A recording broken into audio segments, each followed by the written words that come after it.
Olá, aluno e aluna da Científica Concursos, seja muito bem-vindo, muito bem-vinda à nossa aula para tratar de uma discursiva inédita para o concurso de Perito Criminal da Polícia Federal na área de farmácia. Meu nome é Keila Almeida e na aula de hoje, além dessa discursiva inédita, a gente vai falar também, e primeiro, de um esqueleto pronto. Se você ainda não é aluno da Científica Concursos e não sabe ainda o que é um esqueleto pronto, fica tranquilo que nessa aula você vai aprender e mais do que isso, você vai aplicar, com certeza vai levar para os seus estudos daqui para frente. Antes de mais nada, vamos começar entendendo quais são as etapas do seu concurso. Afinal, é importante que você saiba como que as etapas vão funcionar para que você saiba se preparar e que você estruture muito bem a sua preparação nessa fase. Então, vamos entender primeiro como que funciona, como que é o esquema, dos últimos certames da prova da Polícia Federal. Primeira coisa que é importante você saber, por enquanto a gente já sabe que são 57 vagas previstas, a gente não sabe se vem mais, como que vai acontecer, mas a gente vai trabalhar com esse número, tá bom? A prova da Polícia Federal para perito criminal, ela vem dividida em duas etapas. A primeira, em duas fases, que são ali classificatórias e eliminatórias. É importante que você saiba que essa fase ela está dividida em objetiva e em discursiva. Então, na parte objetiva, o que você vai encontrar? O que você precisa se preparar? A gente sabe que, historicamente, quem executa, quem faz essa prova é a banca CESP-Sebrasp e ela oferece ali para o candidato, ela é um examinador que traz ali para o candidato uma prova objetiva composta por 50 questões, de conhecimentos básicos. Eu vou até pegar o nosso marcador aqui. Então, ela traz 50 questões de conhecimentos básicos, isso foi o que aconteceu no último certame, para perito criminal, e 70 questões do núcleo de conhecimentos específicos, e aí esses conhecimentos específicos são aqueles relativos à sua carreira. No caso aqui, a gente vai pensar nos conhecimentos específicos relacionados à área de farmácia, certo? É uma prova que ela foge um pouquinho, ela é um pouco diferente daquela prova de múltipla escolha que a gente está mais habituado a ver nos concursos. É claro que existem outras bancas que trabalham dessa maneira, mas é uma prova ali diferente do nosso métier, vamos dizer assim. Então, é uma prova que cada erro anula um acerto. E existe um mínimo ali que o candidato deve acertar. Então, o candidato ele precisa, para que a prova discursiva dele seja corrigida, ele precisa acertar no mínimo 48 questões, tá? E dessas 48 questões, pelo menos 10 tem que ser oriundas do primeiro bloco. O que é o primeiro bloco? A gente já falou, são os conhecimentos básicos, e pelo menos 21 dessas questões, elas precisam ser do bloco de conhecimentos específicos. Então é importante que você fique ligado nisso para que você possa trabalhar com aquilo que você está estudando. Eu tenho uma dificuldade numa tal área ou em outra área, eu vou lapidar um pouco mais aqui e assim por diante, tá bom? Feito isso, você está dentro ali do número de provas que serão corrigidas de acordo com a quantidade de vagas para a sua área, aí sim a sua prova discursiva será corrigida. E aqui é importante se atentar aos critérios da banca, A CESP ela sempre traz esses critérios, ela trabalha inclusive com esses critérios faz muito tempo, então é bom no sentido que a gente tem muito material em que você pode se espelhar, colocar, utilizar para os seus estudos como referência, e é bom saber essas regras, porque vai chegar lá na hora, você tem que saber essas regras, que não basta só escrever qualquer coisa ou colocar seu conhecimento ali desordenado, você tem que saber as regras do edital, porque o examinador vai olhar isso também. Então, o que ele traz? O que a CESP e a Sebrasp traz de regra pra gente na prova de perito criminal para a área de farmácia? Então, veja só, ele pede, a CESP ela pede um texto dissertativo, e dentro desse texto dissertativo não é qualquer coisa, Ela tá te pedindo ali pelo menos 30 linhas, aliás, até 30 linhas, Você tem que escrever até 30 linhas, ou seja, existe um limite. Você não pode escrever para mais, você não pode escrever 2 páginas, 3 páginas, existe um limite para que você coloque o seu conhecimento ali naquela prova também que o examinador vai corrigir. Dessa prova, eles oferecem um máximo, a nota máxima para a prova discursiva é de até 13 pontos, sendo que para que você possa ser classificado, você tem que pontuar pelo menos a metade dessa nota máxima, então no caso 6,5 pontos.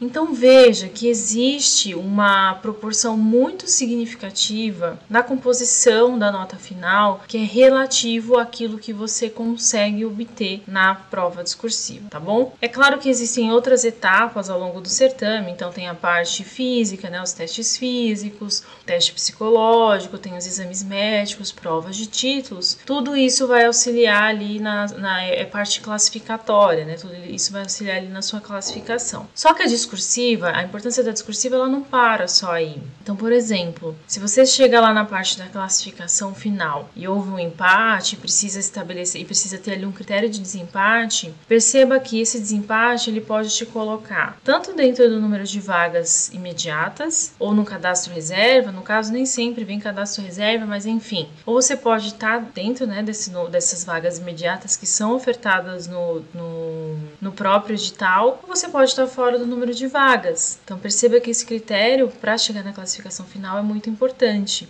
A gente sabe hoje, os concursos vêm trabalhando muito com isso, que os critérios de desempate, eles iniciam, né, primeiro com o critério idade, que é um critério proposto pela lei. A grande maioria, principalmente desses concursos que são muito concorridos, eles estão trazendo como segundo critério de desempate a nota da prova discursiva. Então perceba que, para além da sua classificação final, que é muito importante que você classifique bem, até para que você possa concorrer realmente àquelas vagas que foram ofertadas imediatas, e que, caso você precise entrar num critério de desempate com outro candidato, você também tenha uma nota que você possa concorrer, né? Que você consiga colocar essa nota ali, que ela possa te ajudar de fato, que ela entre ali para resolver a classificação final e você possa ter aí a sua vaga tão sonhada, né? Então é importante que você garanta que você faça uma boa preparação nessa etapa. Muita gente negligencia, achando que estudar só para a prova objetiva já é o suficiente. É claro, a prova objetiva ela é muito importante, tem muito conteúdo ali que a gente precisa realmente estudar, mas é importante que você consiga trabalhar esse conteúdo, porque a grande maioria das provas discursivas elas vão aproveitar esse conteúdo do edital, tá bom? Então é muito importante que você consiga trabalhar esse conteúdo também de uma forma discursiva, e isso exige treino. Então você tem que fazer isso antes, você tem que estudar antes para fazer a prova discursiva. Hoje os concursos eles estão tão concorridos que já não se admite, aliás, acaba se selecionando de fato os candidatos que se preparam para essa etapa. É muito importante que você preste atenção nessa fase, tá bem? Então vamos prosseguir.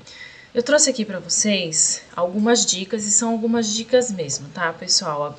Outras mais dicas estão nos nossos materiais gratuitos, então baixe o e-book, o link para você baixar o e-book, ele tá aqui embaixo do vídeo. Então eu trouxe só algumas, tem muitas outras que a gente vai utilizar nessa aula para responder a questão, primeiro para entender como que funciona o nosso esqueleto e segundo para responder a nossa questão inédita. Então primeira coisa, seja muito objetivo quando você for responder uma prova discursiva. Hoje já não cabe mais que o candidato ele fique divagando muito na sua resposta, então a gente precisa ser objetivo. O examinador perguntou, você responda com clareza, responda com objetividade, tá? Claro, sempre seguindo a norma culta de escrita. A gente não pode escrever ali na prova da forma como a gente fala, da forma como a gente se expressa. A gente precisa seguir as regras da língua portuguesa, tá bom? Um aspecto muito importante, eu deixei ele até destacado aqui pra gente, é a parte da estruturação dos parágrafos. Quando a gente pega um texto dissertativo em que tem lá um tema e dentro desse tema existem lá as perguntas que o examinador quer que você responda, é importante que você estruture essa resposta. E estruturar de que forma, né? O que eu quero dizer com isso? É importante que você coloque no parágrafo de forma ordenada, orquestrada, as suas ideias, aquela resposta que você vai oferecer para o examinador. Mas não de uma forma desencontrada, não respondendo uma pergunta no parágrafo 1, continuando ela no parágrafo 2 e encerrando ela no parágrafo 3. É importante que você organize as suas ideias dentro do parágrafo para que o examinador primeiro encontre aquilo que você está respondendo, para que ele veja de fato que você conhece do assunto.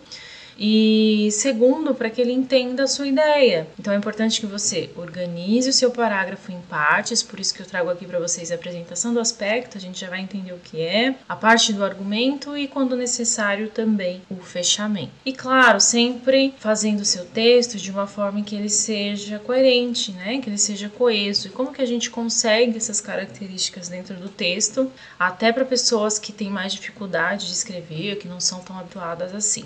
A gente consegue esses elementos de coesão e coerência, que são inclusive elementos avaliados, os quais contabilizam ou retiram pontos do seu texto através do uso dos elementos de ligação, que são os articuladores, são os pronomes relativos, os pronomes demonstrativos, todos esses elementos que tomam a ideia em que você está explicando ali no seu texto. Então, quando a gente faz uso desses elementos e a gente consegue estruturar os nossos parágrafos dessa maneira, isso é um esqueleto. E aí você vai ver como aplicar isso para o seu dia a dia, quando você estiver treinando, obviamente, para sua prova. E para sua prova, né, efetivamente, ali propriamente dita, porque você já vai ter treinado muito e já vai entender como funciona isso. E além da parte teórica, você também vai saber colocar isso na parte escrita, tá bom? Então, para mais dicas como essa, a gente vai aplicar todas essas agora, vocês vão ver como funciona, mas para mais dicas como essa, baixa o nosso e-book gratuito que tá aqui no link embaixo desse vídeo, tá certo? Então, vamos entender agora a estrutura desse texto expositivo. Quando a gente pensa em questão dissertativa, existem outros formatos. A gente pode trabalhar com um formato expositivo, com um formato argumentativo. Aqui, para esse momento, eu quero que vocês prestem atenção no formato expositivo. Como que a gente vai trabalhar com o formato expositivo? No geral, questões que pedem esse tipo de estrutura, o examinador não vai exigir de você que você traga, aliás, é até desaconselhável que você traga uma introdução ou que você coloque uma conclusão. Ah, professora, mas eu não posso fazer isso? Você pode, se isso for muito imprescindível para a sua escrita. Se você achar que isso está fazendo muita falta ali no texto, que você escreveu e ficou estranho, você até pode fazer isso. Mas se você for fazer isso, lembre-se, né, que você tem um número restrito de linhas, mas não é só por isso.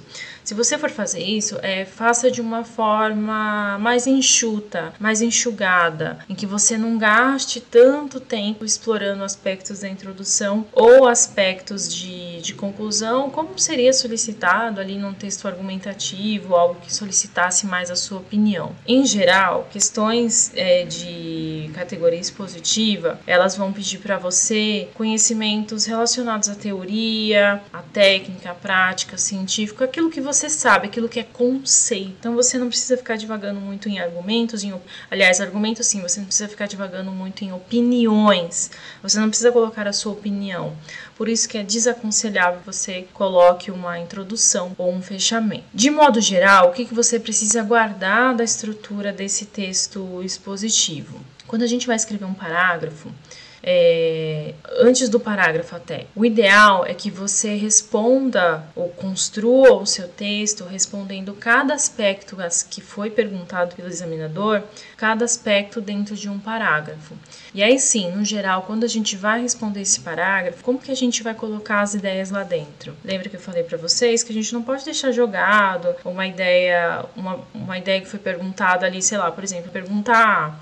A gente não pode deixar isso jogado no parágrafo 1, 2 e 3 e ficar tudo ali meio misturado. Então, é legal que a gente traga isso dentro do parágrafo de forma organizada. E como que a gente organiza? Através desse esqueleto. Então, a gente pode ali nas primeiras linhas, aliás, na primeira linha, retomar aquilo que foi perguntado de forma sucinta. A gente pode copiar até umas palavras, algo que retome mesmo a ideia daquilo que foi perguntado, para que o examinador saiba que você está retomando aquilo, né? Que você vai falar daquilo. Feito isso, aí sim a gente entra com os argumentos. É importante que ao menos um argumento seja colocado nessa estrutura. E aí você deve estar se perguntando, mas o que é argumento? O que eu coloco?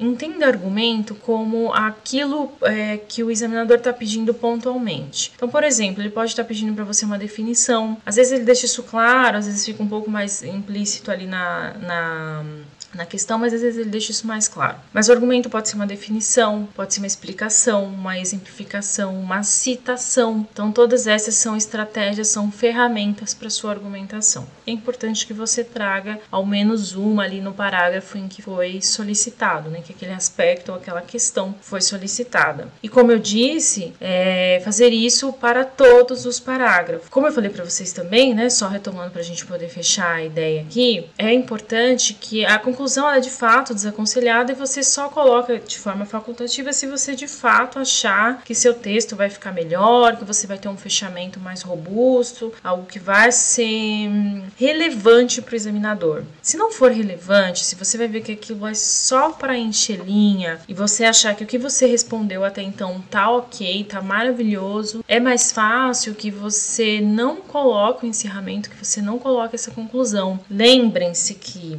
além do número de linhas ser limitado, o número de erros também é contabilizado de acordo com o número de linhas que foi escrito. Então, às vezes é preferível que você não inclua mais nada, se você já respondeu os seus aspectos, obviamente, mas que você não inclua mais nada se você já respondeu, e aí você não corre risco de ficar errando e perdendo pontos por bobagens, tá? Então, tem que prestar atenção nisso, e uma forma muito boa de você treinar isso, de essas introduções, quando necessário, esses fechamentos, é escrevendo.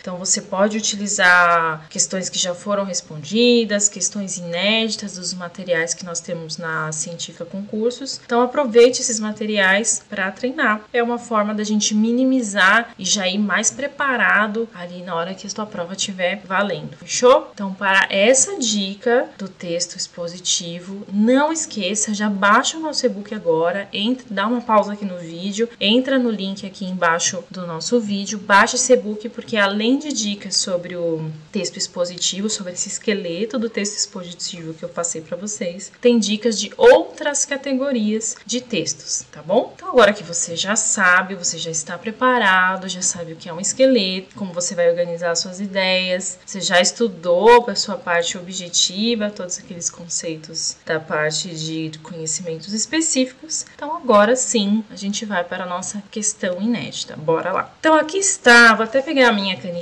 aqui. Então aqui eu já tinha pego, né? Não, peguei agora. Então aqui tá a nossa questão inédita. E o que eu quero que vocês prestem atenção antes da gente começar? Primeiro, eu tenho certeza que vocês já anotaram aí a parte do esqueleto. Antes da gente começar a responder, eu quero que vocês prestem atenção na estrutura da questão. Então, veja aqui. A questão, ela traz um texto que a gente não sabe ainda se ele é só um texto motivador ou se você vai ter que usar elementos desse texto para compor a sua dissertação ou não, a gente já vai saber. Aqui, a segunda parte são as instruções. O que ele fala nessas instruções? Primeiro, qual categoria de texto que ele quer que você faça, e ele vai trazer alguns comandos. Às vezes ele traz aqui, às vezes ele traz lá no começo da prova como instruções gerais, mas pode aparecer aqui também, tem que ler. E aí sim, vai trazer os aspectos, ou as questões, ou as perguntas, como você quiser chamar, desde que você lembre que isso pode ser retomado no parágrafo, para que você possa e tudo mais, tá bom? Então, a gente nós já nos achamos aqui, nós já nos encontramos na nossa questão. Aí agora sim a gente vai ler e vai entender como colocar essa resposta da forma que a gente aprendeu no nosso esqueleto, tá? Então, olha só o que ele está falando aqui. Primeiro, ele começa falando de duas classes de medicamentos, mas vamos ler. Então, ele fala o seguinte: barbitúrico é o nome dado aos compostos orgânicos derivados do ácido barbitúrico. Tudo certo? Aqui ele está dando só conceito pra gente, não deu não falou o que é pra gente fazer ainda com texto. Daqui para baixo ele vai falar só de conceito. O ácido barbitúrico foi sintetizado em 1864 por Adolfo von Baeyer, porém o processo de síntese foi desenvolvido e aperfeiçoado pelo químico francês Edouard Grimaud em 1879. A incidência de intoxicação por barbitúrico diminuiu acentuadamente nos últimos anos, em grande parte devido à diminuição de sua utilização como sedativo hipnótico, substituído ao longo dos anos pelos benzodiazepínicos, que são outras classes de medicamentos também com essa função aqui de sedativos hipnóticos, tá? No entanto, intoxicações com barbitúricos ainda são um problema clínico significativo, embora a morte ocorra em uma pequena porcentagem dos casos. A maioria dos casos de intoxicação é devido a tentativas de suicídio, então ele começa a jogar a questão para um contexto mais pertinente ali a parte de perícia criminal. E ele fala o seguinte, aqui já é comando, que até agora ele deu pra gente só um texto motivador, agora ele vai dar o comando. Ele diz o seguinte, considerando que o texto apresentado tem caráter meramente motivador, então ele é só, esse texto, gente, presta atenção, esse texto que a gente acabou de ler, ele é só para refrescar a tua memória, você já tem que trazer conhecimento de casa, tá bom? Então olha só, redige um texto dissertativo de 30 linhas com o seguinte tema. Cara, ele trouxe o tema, ele tá falando pra você o que você tem que escrever. A gente não pode fugir do objetivo. Lembre-se que fugir do tema zera a prova. Cara, você não quer zerar a tua prova, hein? Vamos prestar atenção no tema. E o tema é o seguinte, uso de barbitúricos, efeito e tolerância. Ele dá uma ajuda pra gente quando ele traz esse tema e ele traz lá embaixo os tópicos. Lembra que eu falei pra vocês que os tópicos a gente pode usar como aspectos e dividir isso em parágrafos? Então a gente vai usar a nosso favor, tá bom? Então vamos lá. Os tópicos são os seguintes, ele fala, aborde, né, necessariamente os tópicos. Seu mecanismo de ação e a diferença para os benzodiazepínicos, efeitos farmacológicos, toxicológicos do uso de barbitúricos, mecanismo biológico de desenvolvimento da tolerância. Tudo isso ele quer ver no seu texto e você tem que mostrar que sabe. É aqui que ele vai avaliar a sua capacidade de argumentação, a sua capacidade de colocar aquilo que você sabe para solucionar isso que ele está pedindo para você, tá? Então vamos usar o nosso esqueleto final para isso que estamos aqui. Eu deixei essa legendinha de cores para a gente ir acompanhando como estruturar o parágrafo. Então lembra lá que eu falei para vocês. Pode ter o aspecto, tem que ter o argumento e a gente tem que concatenar, a gente tem que ligar as nossas ideias através dos elementos de ligação. Então a primeira coisa que ele pediu para a gente são os mecanismos de ação e a diferença entre as duas classes de medicamentos, tá? Então ele fala, me fala qual que é a diferença do barbitúrico junto com o benzodiazepínico. A gente já sabe que são classes diferentes de medicamentos, mas que ambas atuam no sistema nervoso central como inibidores. Então vamos estruturar isso. Eu sei que você sabe, vamos trazer esse conhecimento agora pro jeitinho que você vai escrever na sua. Aqui, obviamente, só uma pausa, né? Aqui é uma sugestão de resposta. Você pode aproveitar essa mesma questão para fazer na sua casa depois uma sugestão da sua resposta com base nisso que a gente aprendeu aqui. Então vamos lá. Primeiro vamos trazer,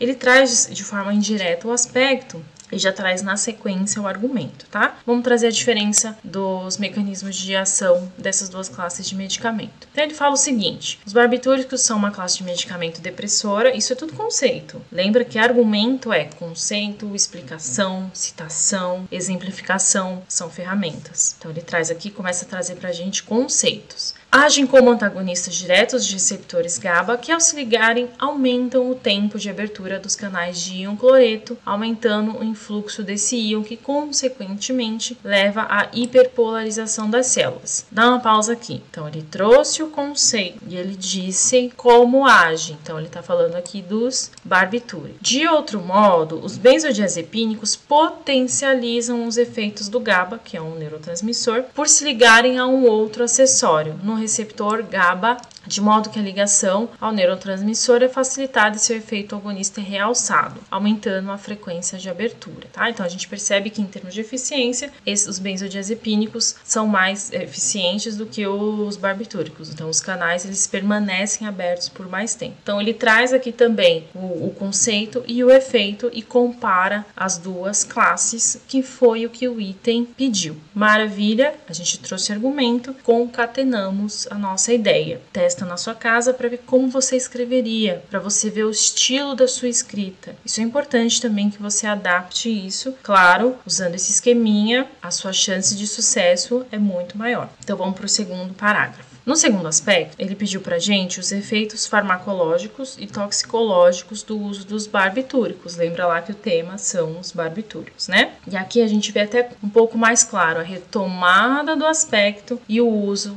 da argumentação. Então, olha só, primeira etapa, né? Primeira parte, retomada do aspecto. Os barbitúricos apresentam efeitos sedativos, hipnóticos, anestésicos e anticonvulsionantes. A gente retoma o aspecto e traz também uma argumentação aqui. E continuamos, né? Porque ele fala também dos efeitos toxicológicos. A intoxicação leve por barbitúrico apresenta quadro de tontura, fala arrastada, instabilidade postural, alteração cognitiva e etc e tal. Então ele começa a trazer esses efeitos. Então e tem que responder. Lembra que a gente não pode fugir do objetivo da pergunta. E continua. Nas intoxicações graves, ele deu o exemplo das leves, né? Então, nas intoxicações graves, pode ocorrer profunda sedação, que pode evoluir até a coma e a parede respiratória, por se tratar de uma classe de depressores respiratórios altamente tóxicos que apresentam baixo índice terapêutico. Gente, dá uma pausa aqui. Percebe que, para além dos efeitos, ele traz exemplos também. Então é importante que nessa parte do argumento, se você tiver espaço, que você explore isso. Nessa parte da prova, né, nessa prova especificamente, como ele trouxe só 3 aspectos e ele não abriu tanto ali o leque de opções, você pode expandir, você pode mostrar o seu conhecimento, desde que você consiga, obviamente, concatenar suas ideias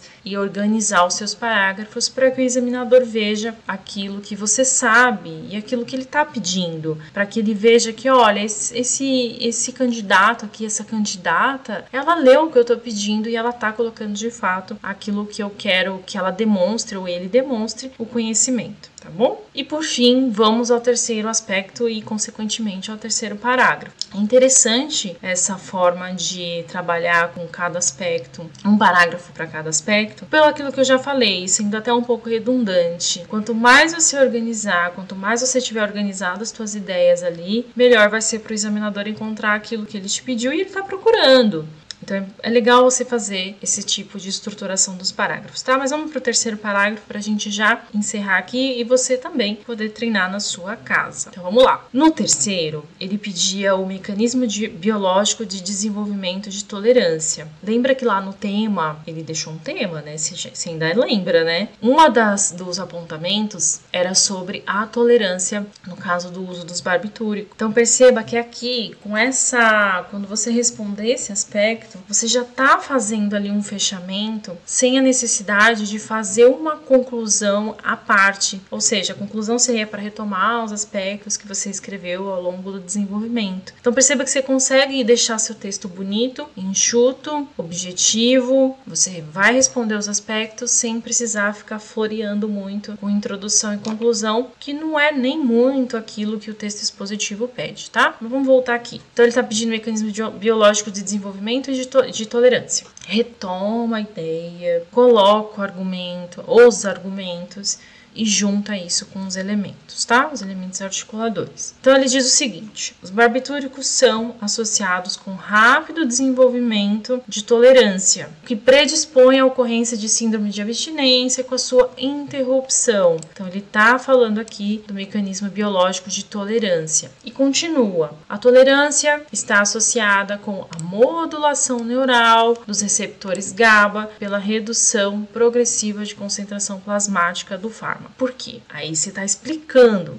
Em virtude do aumento de sua degradação metabólica por se tratar de um indutor enzimático. Veja como trazer isso mostra para o examinador que você sabe o que você está falando e você sabe escrever também isso quando você vai organizar a sua questão dissertativa. E continua. Por fim, então já indo para um fechamento aqui, ó. Por fim, os sintomas de abstinência incluem tremores, olha os exemplos que eu falei para vocês. É muito legal trazer isso, porque você foge um pouco daquela parte teórica, que às vezes soa um pouco mais decoreba, e você traz os exemplos, tá? Então ele traz aqui delírios e convulsões e podem progredir para um quadro de delírio tremens semelhante ao observado na síndrome de abstinência alcoólica grave. Percebeu esse fechamento? Percebeu que não fez falta alguma a gente colocar uma conclusão aqui e o texto ficou legal, ficou enxuto, respondeu aos aspectos, trouxe o tema que ele pediu no enunciado dentro do número de linhas em que ele solicitou. Então perceba que é muito importante que a gente utilize essas regras na hora que a gente vai escrever, traga o nosso conhecimento, use esse esqueleto, que eu tenho certeza que o examinador vai olhar a sua redação e vai falar: esse aluno aqui foi aluno da científica. Fechou? Então, se você gostou dessa dica, dê uma olhada nos nossos preparatórios específicos, principalmente para o seu concurso, para perito criminal da parte da Polícia Federal. Você vai encontrar nesse preparatório, além de dicas como essa, além de outras questões também, como essa inédita que a gente acabou de ver, você vai encontrar discussões específicas sobre o critério da banca CESP e SEBRASP. Então a gente explora um pouco mais, tanto os critérios de correção, quanto o que vai ser abordado na sua prova discursiva, o que o examinador vai querer olhar na sua. Tem mais coisa. Então dá uma olhadinha nesse preparatório. Além disso, você vai encontrar também outras questões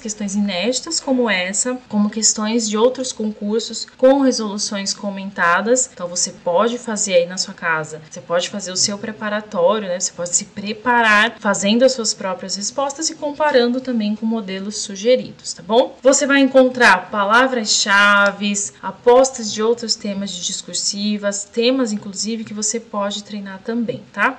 Vai encontrar também videoaulas sobre outras dicas estratégicas. Gente, tem muita dica boa que você pode aproveitar para colocar na sua prova discursiva. Lembra que as discursivas, elas estão sendo cada vez mais cobradas em concursos concorridos e elas estão definindo ali quem vai para as primeiras vagas, quem vai ficar no cadastro reserva e até mesmo quem vai ficar de fora. Você não pode ficar de fora, você vai se preparar. Então dá uma olhada nos nossos preparatórios específicos, tá bem? Eu espero que vocês tenham gostado e até a próxima.